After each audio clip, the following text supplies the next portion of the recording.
9 майдан кийин Кыргызстандын Евразиялык экономикалык биримдикке толугу менен кириши күтүлүүдө.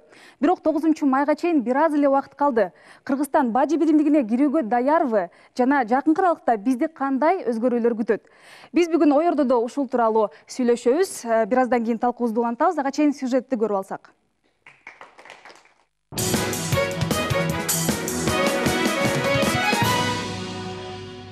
Ошентип бир нече жылдан бери көптөгөн талаш тартыштардын натыйжасында Кыргызстан акыркы чечимин кабыл алып, бажы биримдигине мүчө болгону турабыз.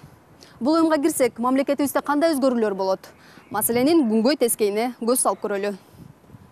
Экономист Азамат Акилеев биздин мамлекет бажы биримдигине кирүүгө экономикалык жактан даяр эмес экендигин айтат. Бизде өндүрүлгөн продукцияларды экспорттоо үчүн тиешелүү лабораториялар салынышы керектигин белгилейт. Экономикалык жагынан алганда бул биздин өлкө даяр эмес дагы эле. Бул көбүнчө саясий чечим болуп атпайбы? Анан эгерде мындай карап көрсөк, биз азыр бир жагынан ушул Россия жана бажы биримдигинин өлкөлөрү кризис убагында кирип атабыз да. Ушул биздин экспорт көбөйөт деп атат, бирок эгер бүгүнкү күндө карап көрсөк, ушул бир жагынан ушул тарифтик эмес барьерлер бир топ эле, ошол эле биздин азык-түлүккө жана эт продукцияларын ушул ветеринардык, санитардык көзөмөлдөн өтүш керек болот.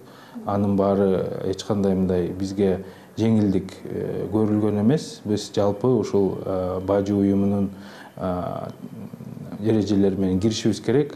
Ал жерде бир топ катаал эрежелер бар. Бажы биримдигине кирсек, баалар кескин түрдө өсүп, калктын көпчүлүгү оор акыбалга туш болот деген пикирдегилерди Бакыт Жетигенов колдобойт. Себеби азыр бажы постторунан бизде өндүрүлгөн товарларды Россия жана Казакстанга өткөрүү бир топ кыйындап баратканын айтып, эгерде бул уюмга кирбесек, экономикалык жактан оор жагдайга туш болушубуз мүмкүн деп кооптонот. Ал эми бүгүнкү күндө өкмөт тарабынан бажы биримдигине кирүүгө бардык документтер даяр болуп калганын белгиледи. Өкмөт айтып атпайбы, даярдык кылып атабыз, уже бүтүп калды деп атат. Буюрса даяр, киргенге даярбыз. Биз бажы биримдигине кирбегенге айла жок. Биз көп айтып атпайбы, кыйынчылык болот, кымбатчылык болот. Анан биз даяр эмеспиз, анан биздин өндүрүш жок, эчтеке жок деп. Андай антип караганда болбойт да, маселени антип койгон. Анткени биз эгерде кирсек кыйын болот. Бирок кирбесек андан да кыйын болот. Башка жол жок да. Ошон үчүн биз киргенде биз биздин жана өндүрүш жок, эч мындай производство жок деп атпайбы? Өндүрүш жок, эч кандай завод, фабрикалар жок, ишкана жок деп атат. Бул биз бажы биримдигине киргенде стимул болот. Гулянора Каныбекова, Чыңгыз Шабаев, Ой ордо программасы.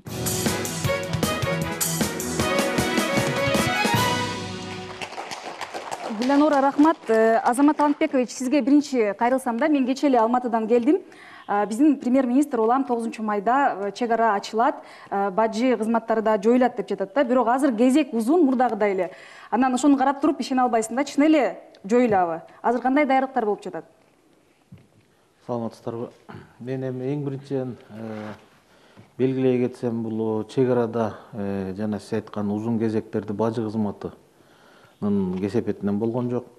Ал өзүңүзгө байланыштуу чек ара кызматынан. Бажы кызматтары кандай болот? Учурда азыр абдан бажы кызмат жагынан айтсам, учурда абдан көп иш-чаралар көрүлүп жатат. 9 майда ачылат чек ара. Россия ачылат чек ара. Чек ара толугу менен, 9 майда. Эми президенттер кандай чечкенине жараша болот. Бирок ал чечилген суроодо. Жок, келишимге кол коюшу керек президенттер. Качан? Президенттер кол коет. Евразиялык экономикалык келишим кеңештин эң высший совет деп коет, евразийский. Ошо өкмөт башчылары кирет. Ошолор отдельный өзүнчө келишимге кол коет.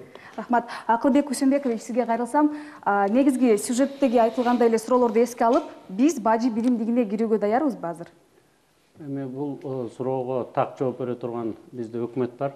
Өкмөттүн мүчөлөрү даанаараак айтып берет го, бирок менин оюм боюнча жок дегенде бери 2 эсе жакшыраак иштеп, 2 эсе жакшыраак даярдык менен барышыбыз керек эле да. Бул жөнөкөй тил менен биз элге жакшы түшүндүрө албай койдук го деп атам. Бул эми бул өкмөттүк эмес, мурунку биз иштеп кеткен өкмөттүн дагы бир топ кемчиликтери. Биз бажы биримдигине киргенден кийин, же Евразиялык экономикалык аймакка киргенден кийин эле ошол жактан жыргап кетебиз деген бул туура эмес түшүнүк. Анткени ал жерде аябай катуу атаандаштык болот. Атаандаштык болгондон кийин биздин өкмөт так айтып бериш керек элге. Биз мына тай чабышка катыша алабыз. Мына боо продукцияларыбыз даяр. Кунан чабышка али эрте. Аламан байгеге 1-2 жылдан кийин даяр болобуз деп, кайсы продукцияларыбыздын перечинин айтып, кайсынысын жеткизе алабыз, кайсы көлөмдө. Мына ошо эрекинде даярдыктарды бул экономикалык союз болгондон кийин өкмөт так жазып туруп, биринчи парламентке барып, анан парламент менен өкмөт чогушу элге так айтып койсо жакшы болот эле да. Сиз андай маалыматтар болбосо көп түшүнүктөр бар болуп атат, биз ошол жака кирсек эле жыргап кетебиз деп. Биз аяка киргенибиз туура.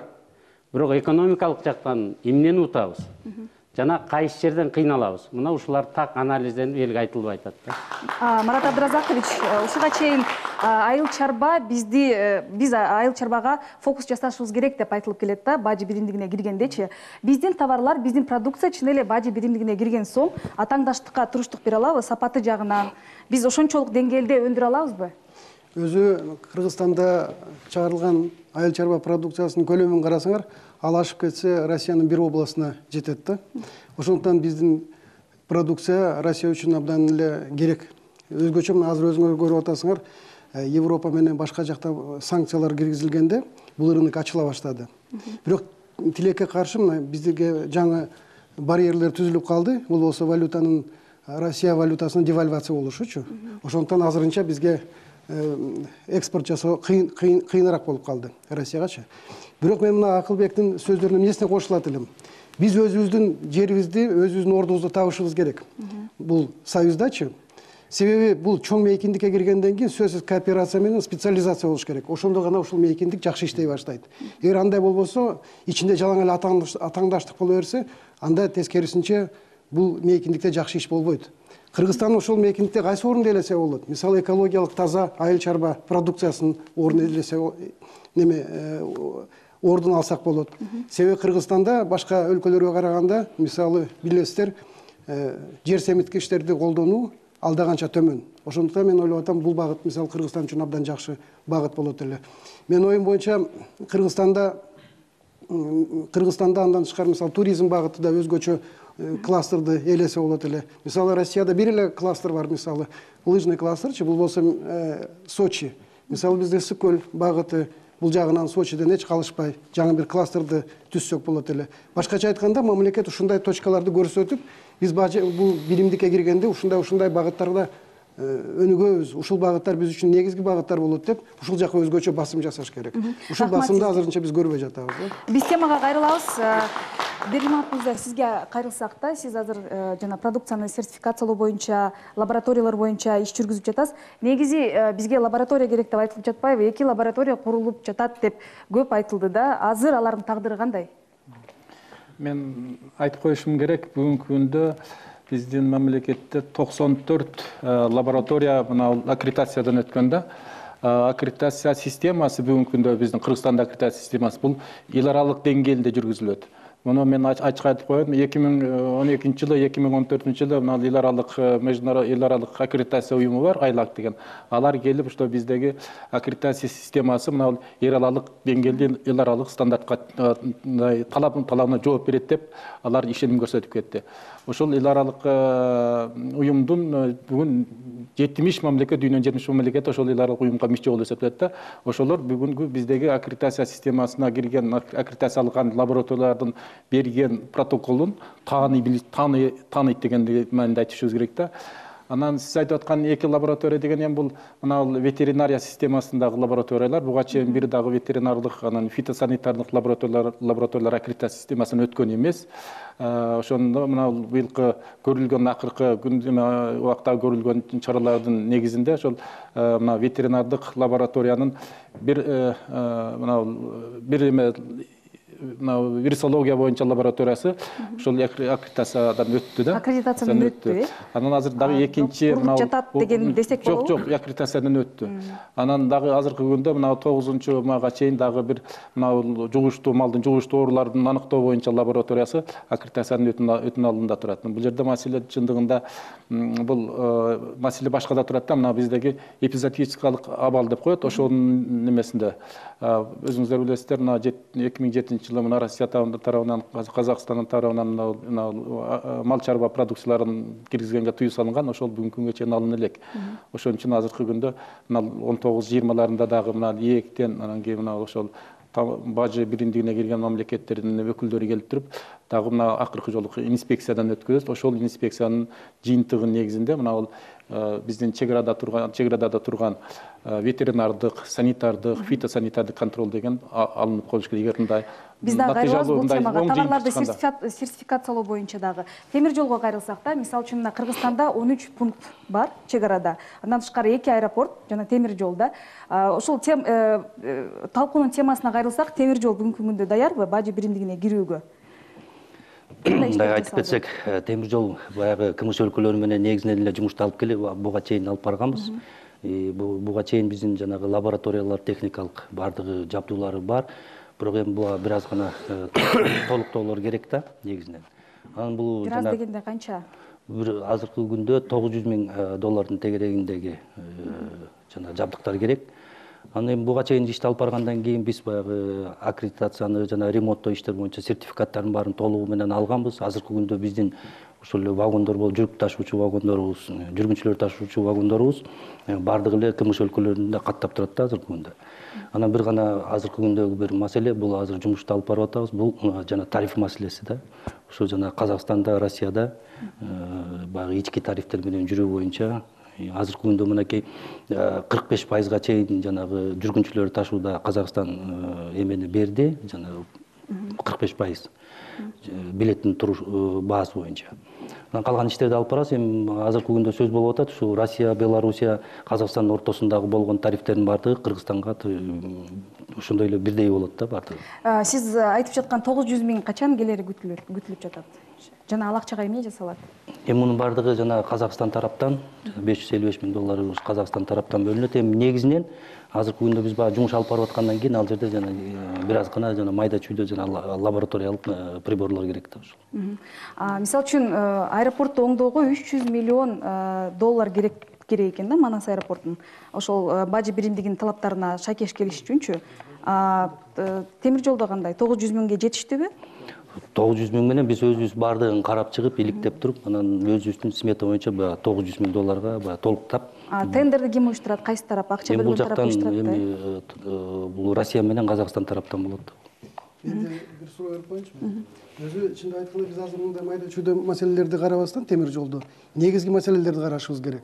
Мына мисалы Кыргызстандын түштүк жагында, Ош Жалал Абад жакка бизде темир жол каттоо жок. Ошонун кесепетинде мына чоң машиналар Ош Бишкек жолунда жүрүшөт. Мына жакында 2 бензовоз аңтарылып кетип, канча машина күйүп кетти, канча адам каза болду. Жолдорубуз талкаланып атат. Мына ушул багытта негизги маселени чечиш керек. Себеби биз бир экономикалык аймак болгондон кийин келишимде так жазылган. Ушул экономикалык аймактын бардык жагына биздин транспорт мүмкүнчүлүгүн ачуу бул ошо ээктин негизги иши деп. Ошондо мен ойлоп атам, Өзбекстан менен сүйлөшүп, биз гана Кыргызстан жүргүзбөстөн, азыр мына жаңы механизмдерди колдонуп, силер сүйлөшүүлөрдү жүргүзүп, ушул нерсени ачып беришиңер керек. Ал планда каралганбы ушул суроолор? Эми мунун бардыгы буга чейин де бизде Центральный совет железнодорожного транспорта деген бар, биздин координатор Москвада турат, бул бардык КМШ мамлекеттерин, анан ал жака дагы Финляндия, Болгария, ушу 17-18 мамлекет бар ал жерде. Ошолор аркылуу биз ар дайым ишти алып барабыз. Бул Өзбекстан менен Тажикстанды кесип өткөндөн кийин түштүккө сөзсүз түрдө аларга ар дайым ушундай жанагы тараптан, Казакстан тараптан сөзсүз түрдө мындай маселени көтөрүп турабыз биз. Мен сизге кайрылсам да, негизи 2014-жылы бажы кызматынан Кыргыз бюджетине 42,6 миллиард сом түшүптүр. Анан бажы биримдигине кирсек, Орусиянын үрүшү 87%, Казакстандыкы 7%, Беларустуку 4%, Кыргызстандыкы канча болот? 1,9%. Биздин көрөрмандарга түшүндүрүп өтөсүзбү? Биз ошол 42,6 миллиард сомго кайрадан жетебизби? Ошол акча топтолобу бөлүштүрө келгенде? Эми бул жерден тактап айта кетсек, кошумча нарк салыгы бар. Бул жана 42 миллиард сомдун эң негизги бөлүгүн ошо кошумча нарк салыгы түзөт. Ал кошумча нарк салыгы алынчууда эле алына берет. Просто бул жерден бажы кызмат албай салык кызматын өтөт ал функциясы. Бул бажы биримдигинин мамлекеттеринен кирген товарларга. Бажы алымы бар. таможенный пошлина да, ошо бажы алымы жөнүндө болуп атат да бул жерде сөз. Жөнөкөй Бажы сөзүн алымы түшүндүргөндө жөнөкөй сөз менен айтканда эми 1,5-2 эсе көбүрөөк алабыз деп атабыз. Азыркы жалпы каражаттын түзүлүшүндө бир 2 миллиард сомдой болсо, бир ошо 3,5 миллиардтын тегерегин түзөбү деп күтүп атабыз. Бизде телефон чалуу бар. Саламатсызбы? Өзүңүздү тааныштырып, сурооңузду берсеңиз болот. Бишкек шаарынан Керимбек. Мен Кыргыз темир жолунун башкармачылыгынын жетекчисине суроо берейин эле. Кыргыз темир жолунда иштегенибизге көп жыл эле болду. Эми Кыргыз темир жолунун акционерный общество кылат деген имиштер бар экен. Ошол чын боюнча калп ошону билендирели. Темага байланыштуу суроо берсеңиз жакшы болмок. Бажы биримдигине байланыштуу. Кыскача жооп берсеңиз болот. Бул жерде маселе көтөрүлгөн, бирок азыр ал эч кандай мындай бир убакыт коюлуп, ушул аранын ичинде өткүлө деген маселе жок азыркы күндө. Рахмат сизге. Сизде залдан суроо болуп атат. Микрофон алып берсеңиз болот. Саламатсыздарбы? Мен ошо өкмөт мүчөсүнөн келгендерге суроо берейин дедим да, Кыргызстандын башка мисалы тейлөө сферасына караганда ошол агрардык негизде агрардык сфера аябай өнүккөн 65% түзөт да. Анан ушул Талас областында негизи көп жылдан бери төө бурчак маселеси аябай өнүккөн да. Анан биз ошо негизги экспорттогон мамлекеттер бул Түркия менен Болгария болгон. Бажы биримдигине бул мамлекеттер кирбегендиктен төө бурчактын келечектеги маселеси кандай болот да? Анан экинчиден бажы биримдигине киргенде мисалы азыра жемиштери жана башка көчөт саткан, өсүмдүктөр менен алектенген компанияларга өкмөт тарабынан жеңилдиктер көрсөтүлөбү? Ушуну билейин элем да. Салык жагынан жана башка жагынан кандай жеңилдиктер каралган? Рахмат. Жооп берип койсоңуз. Айтып коюп кетиш керек. Бул жерде азыр Кыргыз Россиялык фонд развития деп атпайбы, өнүгүү фонду түзүлүп атпайбы, ошондо ушул мына айрыкча мына бизнес чөйрөсүндөгүлөргө мына жеңилдетилген кредиттерди ошол фонд аркылуу алса болот да. Мен ушуну айтып коеюн эле. Сиз жооп берип кетесизби? Акылбек Сүймөкович. Биз экономикабыздын структурасы кичине өзгөчөлөнүп турат да. Бөлөк 3 өлкөгө караганда, мына Белоруссия, Россия, Казакстанды ала турган болсок, кичирээк эле Белоруссия 10 миллион калкы бар. Бирок ал жерде илгеркиде колхоз, совхоздор бизчилеп бир 100 тонна, мына Бимбилдан азыр 100 тонна, 200 тонна сүт арам переработка кылып атат да. Ал жерде болсо 1000 тонна, 5000 тонна, 10.000 тоннага чейин сүттү кайра иштеткен заводдор бар. Ал жерде мен айткандай колхоз, совхоздор. Кыргызстанда илгери бир 450-480ге жакын колхоз, совхоз болсо, бизде 333.168 фермер бар деп Нацкомстатта былтыр жүрдү эле да, былтыркы цифраны айтып атам. Демек, өкмөт азыр эмне кылыш керек? Өкмөт азыр кыргыздарды, биздин жарандардын баарын биримдикке чакырыш керек. Баткенде өрүк өстүргөн менен көлдө өрүк өстүргөндүн баары биригиш керек. Марат Абдыразакович айтып кеткендей, биздики кенедей эле экономикабыздын салымы кичинекей болгону менен, бирок тиги Белоруссия болобу, Казакстан, Россия болобу, аяка уже бир фура менен жете албайбыз. Эми вагон менен алып барсак биз утабыз да. Ошондуктан жана азыр эми логистический центр деп коет. Азыр илгеркидей эле Потребсоюзкундай чоң базаларды ачып, ошол жерге фермерлердин алча жемиштерин баарын чогултуп, ушундай логистикалык борборлордон канча керек Кыргызстанга? Ошо түштүк жака мен ойлоп атам, азыр бир экини ачып, түндүк жака бир мясокомбинат менен дагы бир экини ачып, бир 5ти өкмөт өзү ачып бериш керек да. Биз буга чейин 25 жылдан бери бир топ адаштык. Анткени өкмөт эчтекеге киришпеш керек, түнкү кароолчу эле болуш керек, калганын баарын рынок чечет деген да. Тилекке каршы андай эмес экенин билдик. Демек, өкмөт азыр эгерде бажы биримдигинен биз утабыз десек, жанагындай 5 логистикалык центрди өзү куруп, анан бизнесмендерге өткөзүп бериш керек дагы. Темир жолду ошо элден чогултулган жашылча жемишти түз Россия, Белоруссияга жеткизе турган поездерин дагы, мек секцияларын да баарын алып бербесе, биз утушка ээ боло албайбыз. Өкмөт биринчи орунга чыгыш керек. Рахмат сизге. Бизде телефон чалуу бар. Өзүңүздү тааныштырып, сурооңузду берсеңиз болот.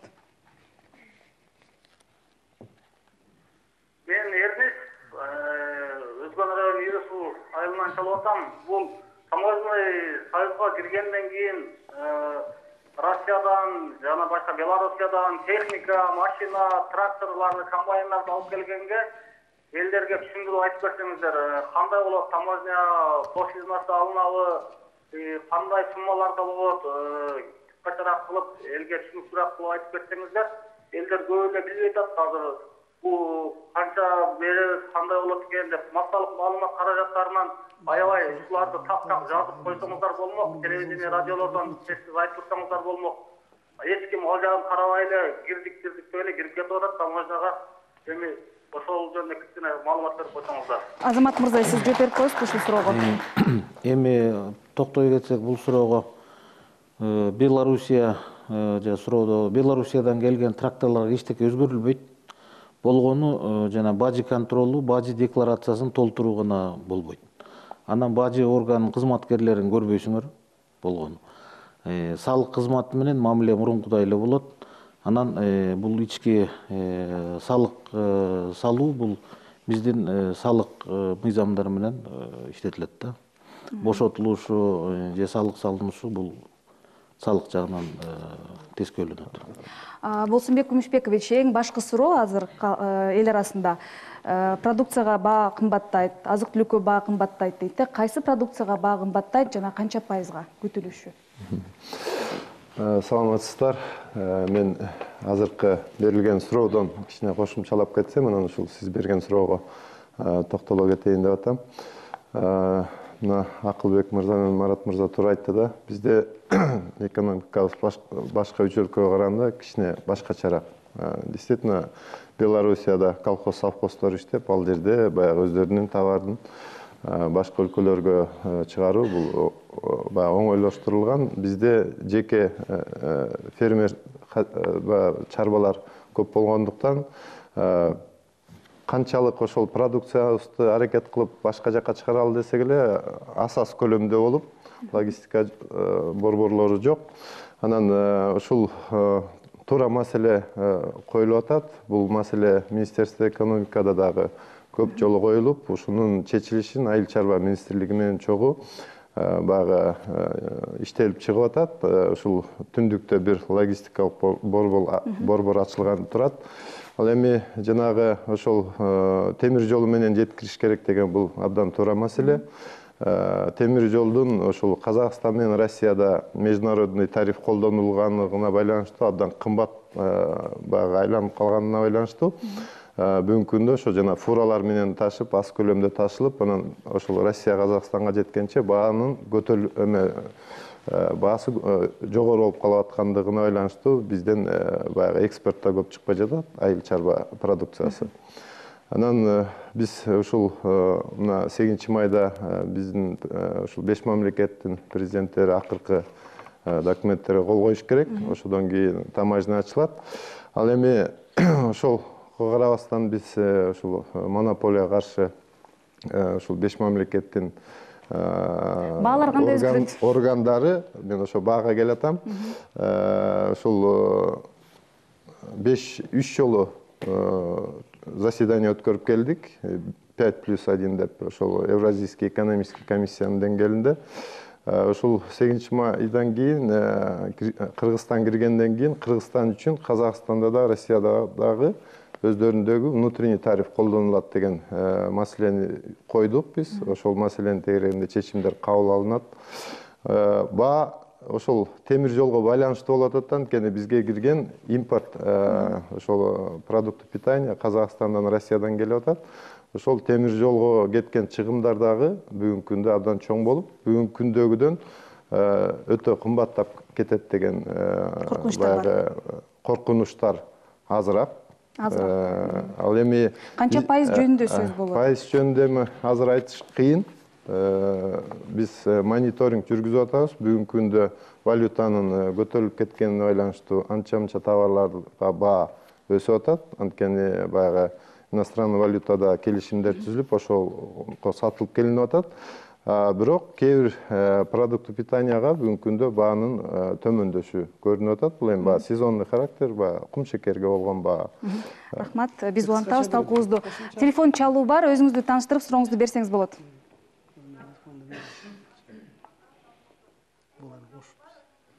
Угулбай жатат. Алло. Кайра кайталап коесузбу? Алло. Угуп атабыз. Саламатсыңарбы? Саламатсызбы? Мен суроо берейин деле Бишкектен. Бажы биримдигине Кыргызстан май айында так анык киреби же дагы чоюлуп созуп жибересизби? Биз бүгүн ушул суроону талкуулап жатабыз. Андан кийин жана эмгек мигранттарына кирип чыгуу жеңилдик болобу болбойбу? Ушуну айтып бергилечи. Балдарыбыздын баары тиякта биякта жүрүп атат. Бул абдан зарыл маселе бизге. Рахмат сизге сурооңузга. Мен биринчи кошумчалап коеюн. Баягы айыл чарбанын структурасы жөнүндө сүйлөшпөдүкпү?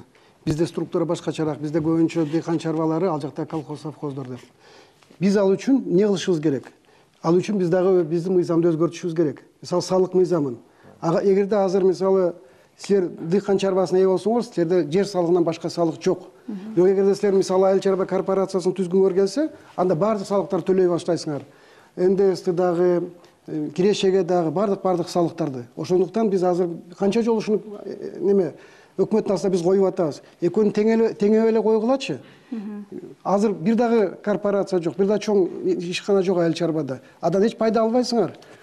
Эгер жаңы пайда болсо, адан деле албасаңар, бирок элдин баягы мүмкүнчүлүгү күчөйт, жерибиздин мүмкүнчүлүгү күчөйт, Кыргызстандын мүмкүнчүлүгү күчөйт. Ошол айыл чарба боюнча да кыскача кошумча. Бизге телефон чалган айымдын суроосуна жооп берип коесузбу? Экинчи мен баягы мигранттар боюнча айтып берейин. Мигранттар боюнча бизде бул келишимде, мына ЕС менен болгон келишимде өзүнчө бир чоң абдан бир глава жазылган. Ал жерде так айтылган. Бүт ушул мамлекеттердин граждандары бирдей укукка ээ. Алар болсо эркин иштегенге мүмкүнчүлүк алат деп. Бирок ошондой мүмкүнчүлүктөр жазылган иш жүзүндө. Бирок ведомстволор арасындагы көптөгөн иштер азыркыга чейин аткарыла элек. Себеби көптөгөн чектөөлөр азыркыга чейин жүрөт Россиядачы. Биздин көптөгөн мигранттар азыр кара спискада жүрүшөт. Эми ушул маселелерди биздин өкмөт көтөрүш керек да. Биз уже кирип атабыз. Алгыла списокко. Бир мамлекет бир экономикалык аймакта болгондон кийин бунун баардыгын жоготкула деп ушул маселелерди көтөрүшүңөр керек да өкмөт. Биз ошол жөнүндө көбүнчө биздин эл ошол жөнүндө талап кылып атат. Акылбек мырза, сиз айтып кетсеңиз, биз чындап эле айым суроо бербеди, чоюруп жүрө беребизби же майда толугу менен кирип кетебизби деп? Президент саясий чечим кабыл алдык деди. Буюрса 9-майда баарыбыз кирип, баарын бүтүрөбүз деди. Өкмөт кол коюп, иш чара аракеттерин бүтүрүп коюш керек да. Азыр баа өсөбү деп калды. Кыргызстан акыркы 20 жылдын ичинде өзүнүн керектөөсүнүн 92%-ын чет мамлекеттен алып келип атат. Ошонун ичинен 57%-ын тамак ашты дагы чет мамлекеттен алып келип калдык. Чет мамлекеттегилер баары бизге долларга сатып атат. Ошол эле мына орустар менен бир тууганбыз 9-майдан кийин чогуу киребиз деп атабыз. Бирок алар бизге өзүнүн ГСМ-ин доллар аркылуу сатып атат да. Мына Марат Абдыразакович мен да финансы министри болду. Ушуну канча жылдан бери коюп келатабыз, чечилбейт. Жаныбызда казак туугандарыбыз болсо буудайды теңгеге сатпай бизге, же биздин сомго сатпай, кайра эле долларга сатып атат да. Демек биз бааны контролдой албайбыз. Кыргыздар өзү бөлөк өлкөлөргө караганда, ошо бажы биримдигине караганда биздин бюджетти карагандардын пенсия пособия менен зарплаталары өтө төмөн болгондуктан баа өскөн сайын экономика жайлай берет. Бааны биз токтото албагандан кийин экинчи жагын биз зарплата, пенсия, пособияны көтөрүшүбүз керек. Жеке эле мугалимдердикин эмес 50%-га. Биз бүт бюджеттик системаны көтөрүшүбүз керек. Анын үчүн финансы министри катары, окумуштуу катары дагы айтып атам. Бүт болгон чыгашанын баарын токтотуш керек азыр. Мына Путин деле өзүнүн 10% зарплатасын кыскартты. Ошол сыяктуу эле прочие жана командировочный приобретения, анан вложения, анан капвложение баарын токтотуп туруп, азыр элдердин сатып алуу мүмкүнчүлүгүн көбөйтүшүбүз керек да. Бул бюджет аркылуу ушундай жардам гана керек. Залга берсек суроо. Өзүңүздү тааныштырып койсоңуз. Саламатсыздарбы, урматтуу коноктор. Менин атым Асанбек. Биз бажы биримдигине киргенде экономика жактан даярбызбы же даяр эмеспизби? Жана эмнени утабыз, эмнени уткурабыз? Жана карапайым элдин келечеги кандай болот? Сиз жооп берип коесузбу? Негизи экинчи жолу чогулуп атабыз ушул суроо боюнча. Экономика министрлигинен болсо жакшы болмок, анткени ошол иштин баарын ошолор алып барып атат. Утуш жана биздин депутатыбыз айтып кетпедиби? Утуш барбы же жокпу дегенге жакшы жооп берди да. Утуш бар. Кирбесек будан да жаман болот. Кирсек кыйналабыз, бирок жакшы стимулдар бар. Өзүбүздүн переработка кайра иштетүү баягы ишканаларын курсак болот. Жана фонд курулуп атат, $1 миллиард келип атат. Ал боюнча абдан чоң проекттер жазылып атат. Анан 1 ошол миллиард доллар качан келет? Анын 150 миллиону уже түштү деди. Ал боюнча проекттер уже жазылып, ушул май айында берилип баштайт деп атат. Биз ушул жакынкы арада эле Россияга барып, чоң ишкерлер менен дагы ошол Евразиялык экономикалык комиссиянын тармагында чогулдук. Ушул жакынкы аралыкта дагы ошол Россиянын завод фабрикаларынын ушул жакта филиалдарын ачат турган бир жакшы ойлор менен чоң бир ишкерлер келген жатат. Мен ойлойм, бул ушул миллиардты освоить этиш үчүн основной направление ошо экспорт ориентированный баягы переработкага кетет турган бир ишканаларга берилет деп атат. Бул 10-15 жылга бир 5%-6%-тын төп арасында берилет деп атат. Эми экономикалык жактан, башка жактан баягы канчалык дайындыгыбыз мынакей байтан бери айтылып атат. Саясий чечим кабыл алынган. 9-майда Кудай кааласа биз ушул сайгы болобуз. Бизде бир суроо бар да. Биз кыскача жооп берип коелук. Өзү утуш эмнеден болот? Эң чоң утуш бизде бул болсо эмгек рыногунан болот. Эмгек рыногунда бизде билесиздер, Россияда 500 миңге жакын биздин жарандарыбыз иштеп жатат. Эң алдыңкы кыргыздар айласыздан Россиянын жарандыгын алып атат. Биз болсо алдыңкы өзүбүздүн бир 50-60 миң элибизден аттуу баштуу жигиттерибизден ажырап калдык. Алар уже Россиянын жарандары болуп калышты. Эгерде биз азыр ушундай мүмкүнчүлүктөр түзсөк, алар уже кетпейт. Алар Кыргызстандын жарандары бойдон кала берет. Анан баягы 500 миң адамга дагы жеңил болот. Биз 2 миллиард долларга жакын биздин өзүбүздүн эмгек мигранттардан жылына которма алабыз. Баягы акча котормочу. Ошонун 75-80% Россиядан келет. Эгер биз бул рынокто жоготуп кирсек, себеби Россия бана ЕС айтышты. Эгерде силер кирсеңер киргиле, кирбесеңер анда эмгек рыногуна биз баардыгына кандай талап койсок, силерге да ошондой талап коебуз деди. Биз абдан чоң жеңилишке ээ болот элек. Бул биринчи эң чоң жеңилүүбүз. Экинчи утуушубуз. Эгерде биз Кыргызстандын экспортунун структурасын карасаңар, Кыргызстандын экспортунун дээрлик, эгер алтынды албаганда, дээрлик 70% ушул мамлекеттерге кетет. Булар айтты, эгерде биз азыр кайра кирсек, айтып атпаймынбы, фитосанитария башка нерселерден коркуп атабыз. Эгер кирбесек, анан 5 метр чоң барьерлер болот. Ошол барьерлерди өтүш үчүн анан 5 метр чоң керек болуп калат, чыгаша керек болуп калат. Бул экинчи утушубуз. Эми уткан жактар бар, бирок утулган жактар да бар. Аны да биз эске алышыбыз керек. Эми ачыгын айтайлы, мисалы Россиянын, Казакстандын, Белоруссиянын, даже Армениянын экономикасынын өсүү деңгээли бизге караганда алдаганча өйдөрөөк. Биз азырынча конкуренттүү эмеспиз бул жагынан караганда. Ошондуктан мисалы алардын айлык акысы, экономикалык мүмкүнчүлүктөрү көбүрөөк. Ошон үчүн кичине биздин бааларга да таасир этет. Бул анча мынча баалардын өсүшүнө да кичине таасир этет. Бул жагынан терс көрүнүштөр болот. Анда эске алышыбыз керек. Кытай менен болгон мурункудай сооданы уже эркин жүргүзө албайбыз. Бул экинчи жетишпегендик. Бул болсо мисалы Дордой менен Кара суу базарына чоң кандай бир тоскоолдуктар түзүп калышы мүмкүн. Бул да тескери кандай бирге таасир этет. Бирок биздин оюбуз боюнча 70% биз үчүн пайда, 30% биз үчүн зыян да. Ошондуктан негизинен пайда болгондуктан биз бул немеге келишимди сөз колдошубуз керек. Рахмат сизге. Акылбек мырза, айтсаңыз сиз ушуга чейин. Кошумчалап коеюн. Биз эгер бажы биримине кирип калсак, дагы бир ыңгайлуу нерсе, мына биздин бизнес чөйрөсүн иштегендер үчүн ыңгайлуу шарт түзүлүп калат да.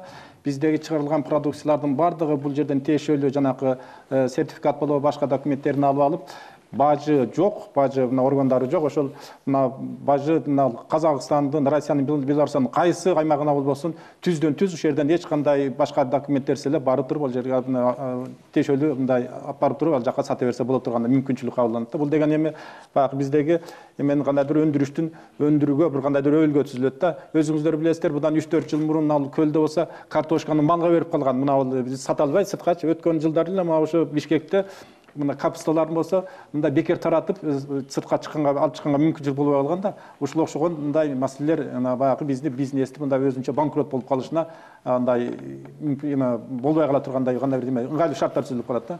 Бизде бажы кызматтары жоюлат деп жатпайбы? Ошол кызматкерлердин көпчүлүк бөлүгү кайда иштеп калат ошондо? Негизи азыр учурда жаңы структура каралып атат. Бажы биримдигинин талаптарына жараша биз түштүк региондогу сырткы бажы посттор негизги күч ошол жака келет. Анан жаңы жабдуулуктар келип атпайбы, ошолорго бияктан бошогон единицаларды ошол жака которгонго аракет. Канча адам жумушсуз калышы мүмкүн? Эми азыр айта албайм так, анткени эсептөөлөр болгон эмеспи? Эсептөөлөр жүрүп атат, эми бир эми келелекпиз да дагы. Сурооңузду берсеңиз болот. Саламатсыздарбы? Менин атым Ормонбек Амангелдиевич, Юра академиядагы студентимин. Менин суроом өзүм Таластан Жамбылга өтүп атып, чек арада аябай кыйынчылыктар болот. Кыштын күнүндө 3-4 саатка чейин миграция толтуруп, жанагы эме болот да. Будан 10 жыл мурун автобустан эле текшерип өтүшчү эле да. Ошо кандай, ошол жагына да карап кетсиздер. Бул жерде чек ара боюнча жооптуу адам жок. Эгер жооп бере алсаңыз, мен жооп берип коеюн. Жанагы айтылгандай чек ара кызматы калат. Анан ошол эле паспорттук контроль азыркыдай эле жүрө берет. Бирок негизи жанагы жогору айтылгандай жанагы келишим, Евразиялык экономикалык бирикменин келишими, бул пограничный политика, миграционный политика ошол каралганда, анан бири-бирибиздин жарандарга жеңилдиктер болот чек араны өткөнгө дагы. Рахмат. Акылбек Усенбекович, сиз айтып келесиз да, Кыргызстандын үлүшү бажы биримдигинде аз, анан Орусия чечип калат көпчүлүк суроолорду экономикалык жактан дагы. Биз бир аз болсо да көз карандысыздыгыбызды жоготуп алабыз деп. Ошол эле позициядасызбы азыр? Дагы эле ошол эле позициядамын. Анткени көз карандысыз бир 4 бөлүктөн турат да өзү. Биз военный суверенитет деп коебуз, аны колубуздан келбейт деп, башында эле ОДКБ, ШОС, МОСУМ кирип алдык да, армиябызды карабай койгонбуз да. Анан саясий суверенитетти бербейбиз дейт. Парламент менен президент, премьер бергиси келбейт эч кимге. Анан биздин тилибизди, анан биздин культурабыздын эч кимге кереги жок. Демек биз экономикалык көз карандысга жетишибиз керек. Жана ошого жетмейинче биз көз карандысыз өкмөт боло албайбыз деген түшүнүктү мен дагы эле бүгүн айтып келатам да. Бир чечмелеп берсеңиз, эмне себептен экономикалык көз карандысыздыгыбызды жоготуп алышыбыз мүмкүн? Жок, азыр мына бизде болгону өкмөттө макроэкономикалык эки эле инструмент бар. Бирөө бул акча кредиттик саясат, бир палочкабыз, экинчибиз болсо бул салык бюджет саясаты. Салык бюджетинин эң орчундуу бөлүгүн, тышкы соодасын жана бажы саясатын биз Москвага тапшырып бердик. Наднациональный органга кетти да, бизде салык гана саясаты калып калды. Ал эми жакында айтып калышты, бир 15-20 жылдан валюта маселе жакын карада киргизишибиз керек экен. Бирдиктүү валюта деген бул бирдиктүү акча кредиттик саясат дейт.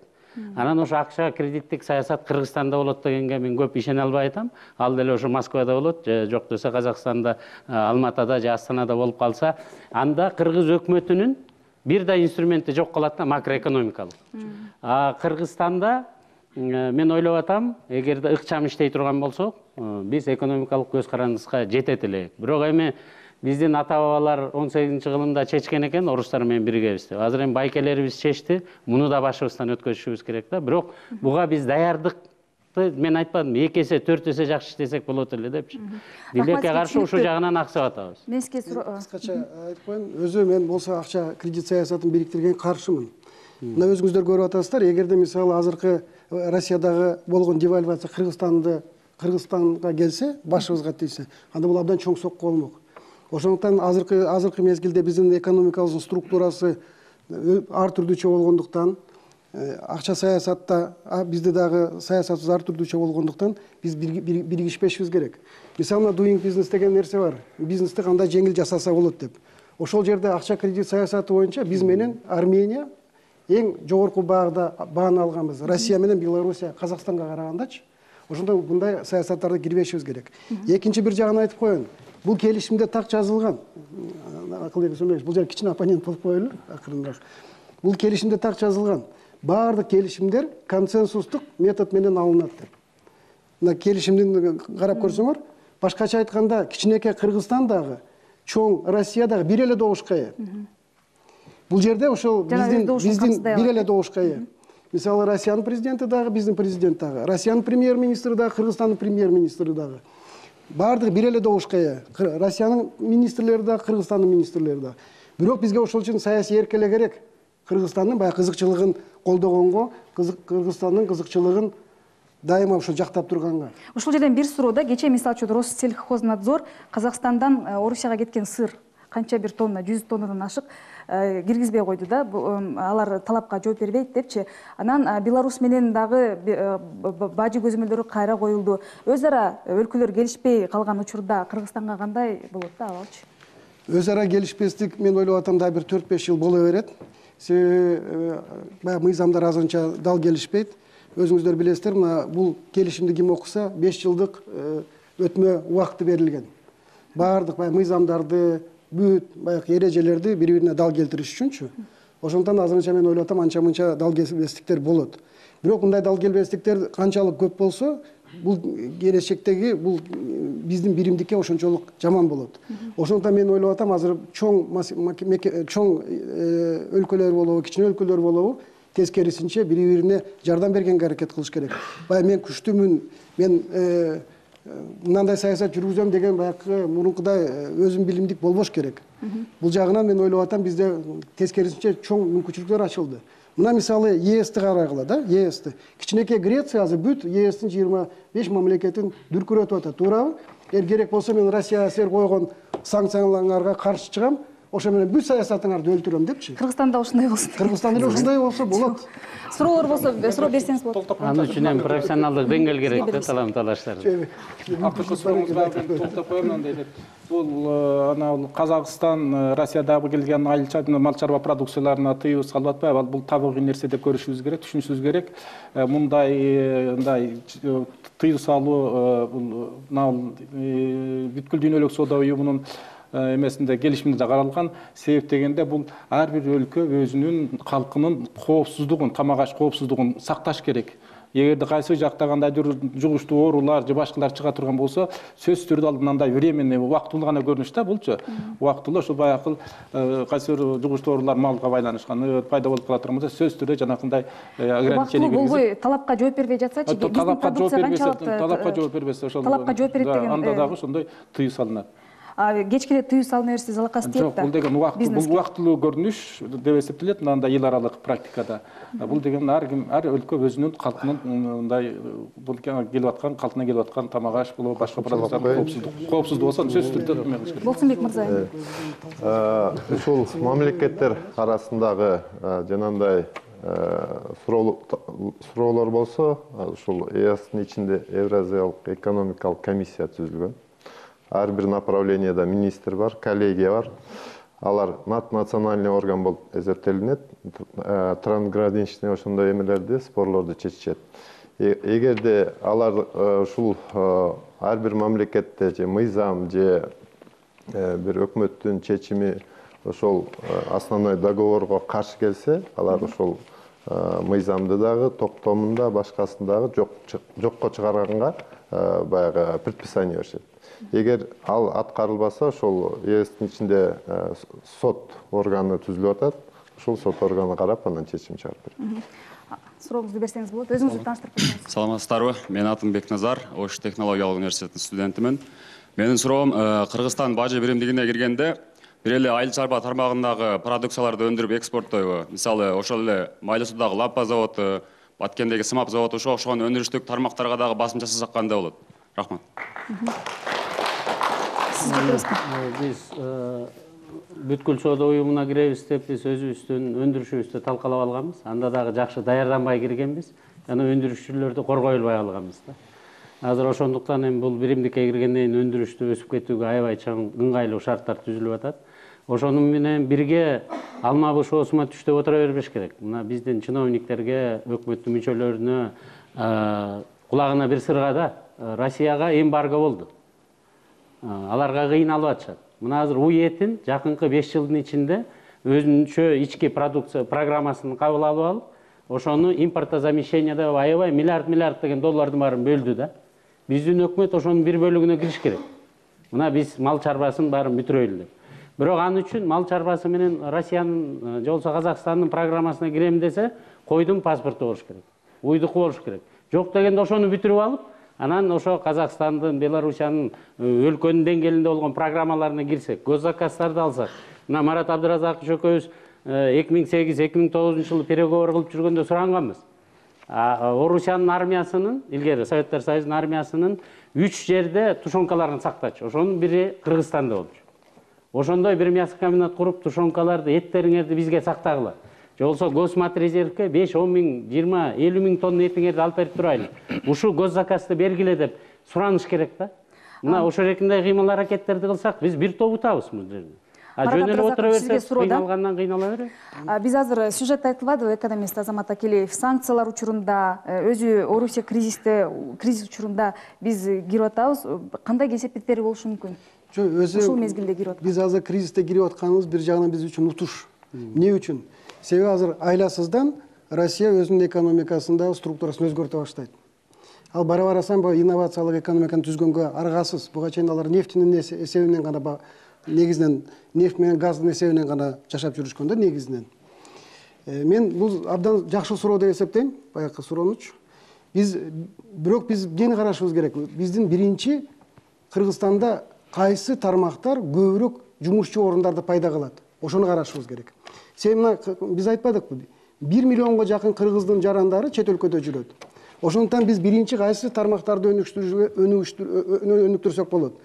Көп жумушчу орун талап кылган, көп жумушчу орун пайда кылган. Ал айыл чарба, жеңил өнөр жай, баягы кайрадан переработка, ушул тармактар көбүрөөк бизге жумуш орун берет. Ошон үчүн Кыргызстан ошол жака өзгөчө көңүл буруп атат. Бирок андан тышкары экинчи жактагы бар. Биз мисалы көбүрөөк биздин мамлекетке ички дүң продукцияны өсө турган тармактарга дагы көңүл бурушубуз керек. Бул баягы жаңы тармактар да. Бул мисалы финансы сектору, ошол эле туризм, ошондой эле мисалы инновациялык багыттар, программирование, башка багыттарчы. Ошондо мен ойлоп атам, биз баягы эски структураны, экономиканы карашыбыз керек. Мурунку структураны кайрадан түзөйлү депчи. Биз жаңы мүмкүнчүлүктөрдү карап чыгышыбыз керек. Рахмат сизге. Ушул жерден бир суроо туулат да. Мисалы үчүн экспорттоого биз айыл чарба продукциясын жөнөтөбүз деп атпайбызбы? Ошол мүмкүнчүлүгү жетеби биздин Кыргыз темир жолунун? Эми азыркы күндө биз темир жол боюнча продукцияны экспорттоого сөзсүз түрдө азыркы күндө баардык жагынан биз даярбыз. Бул Казакстандан болобу, жана беден Акылбек Үсөнбекович айтып кетти, жанагы логистикалык центрлерди курса, анан биз Казак тарап менен, Россия тарап менен азыр жана реф секция жана мех секцияларды азыр ала албасак дагы, бирок Россия менен Казакстанда бар, биз алар менен толугу менен биздин жарандарды. Сизде азыр мындай бажы биримдигине кирип алдында түйшөлткөн маселе барбы? Эмне түйшөлтүп жатат сизде? Азыркы күндө мен темир жол боюнча мындай түйшөлткөн деле маселелер жок. Анткени биз баары жетиштүүбү? Тыгыз мамиледе толук даярсызбы? 100%? Биз мына темир жол тараптан биз толугу менен даярбыз деп. Акчаны эле күтүп турасыздар, 900 миң. Лабораторияларыбыз бар, сертификациянын баардыгын өткөнбүз буга чейин эле бизде темир жол. Толук даярбыз деп эсептейсиз? Биз темир жол жагынан даярбыз. Сиз ошого ишенесизби? Биз Кыргызстан чындап эле толук даярбызбы? Жана бизге чалган айым айтпадыбы? Биз эң эле жөнөкөй нерсе, мен бул жерде бүгүн экономиканы финансы министрлиги жок турбайбы, качып кетип калышкан окшойт алар. Биз келет депчи. Бир эле маселе да, мына келишимди карап көргүлө. Келишимде так жазылган. Биздин ички карызыбыз, биздин мамлекеттик карыз ички дүң продукциянын 50%дан ашпаш керек дейт. Азыр уже ашып кеттик. Биздин дейт дефицит, бюджеттин дефицити 3%дан ашпаш керек деп жазылган келишимде. Азыр бизде 5%. Мен ушул эң эле жөнөкөй суроолорду берет элем. Ушул келишимге кол коердун астында ошол жөнүндө ойлондуңар беле? Качан ушул деңгээлдерге качан жете аласыңар? Ушул суроолор бизде 3 мүнөт убакыт калды. Тилекке каршы эч кимиси жок экен, ошон үчүн мен бул суроолорду берген жокмун башка өкмөттүн мүчөлөрүнө. Ушул даярданбай киргенибиздин кесепеттери кандай болушу мүмкүн, Акылбек мырза? Эми кесепеттерин баарын айтып бергенде көз ачык эмеспиз, бирок кандай тобокелдиктер бар? Бир гана нерсени мен өкмөттөн суранып кетем. Соода саттык менен аябай көп кишилерибиз алек. Ошондуктан НДСти азыр 12%тен 5ке түшүрүш керек же 0ге түшүрүш керек. Кытай жактан, Турциядан, бөлөк жактан товар келип аткандарды. Мына ушул жагын караштыргыла, анан бир 150 миңден 200 миңге чейин машина алып келип алды кыргыздар. Ушунун баарын казак менен орустарга сатканга жардам бергиле. 1 жыл, 2 жыл чыдайбыз, андан ары кирип кетебиз. Аны кандай жол менен сатуу мүмкүн? Жолдор бар, ал сүйлөшүү гана жолдор. Аны ыкчам иштеш керек. Жана Грециянын министри финансовун айтпадыбы? Эч кимин укпайт. Дагы карыз бербесеңер, дагы силерди көрсөтөм деп отуруп, дагы карыз акча алып келди. Мына ошондо иштеш керек да. Сизде кандай коркунучтар бар? Кыскача айтып кетесизби? Кандай проблемалар да? Проблема, негизги проблема жанагы таможенный бажы союзунун техникалык регламенттери кабыл алынган ар бир продукциялар үчүн ошол жердеги талаптардын аткарылышын текшерүү гана маселеси бар. Кээ бир талаптары да, мисалы жанагы продукцияда жанагы ГМО деп коелу, генетически модифицированный объект барбы жокпу, ошол бир параметри болсо ошондо текшере турган биздеги лаборатория болуш керек да. Эми андай бизде мына түндүктө бар, эми түштүк региондо жок.